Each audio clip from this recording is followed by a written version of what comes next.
the free weight using the 3-bar configuration. Now with the 3-bar configuration, I've loaded up with 4 45s. Now listen, for those of you that are over 40, this is for you. Because having been doing this for over 30 years, injuries catch up to you. And what I'm advocating is maintenance, or how to just stay healthy, or how to start from zero and make progress. If your goal is to lift heavy weights, doing PRs, this isn't the bar for you. Under those circumstances, I would recommend that you get an actual bar for doing that type of workout.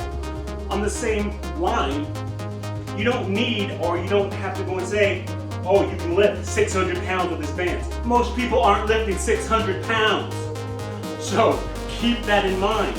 Yes, maybe a bar can do, or maybe a band can do 600 pounds, but most people aren't doing 600 pounds. So why pay for that if you aren't using it? So what I have set up here is 4 45s. That's some solid weight. So what does that look like on the F2 bar? Well, let's take a look at it. Let's get a nice good turkey neck stance. Grip it. And we're up. Oh God, I'm gonna feel that tomorrow. But notice, there is no bend on the bar. This is the 3-bar configuration of the F2 bar. And you see, you get solid weight with that. So that gives you your ability to scale. You can do the flat bands, or you can do the free weight.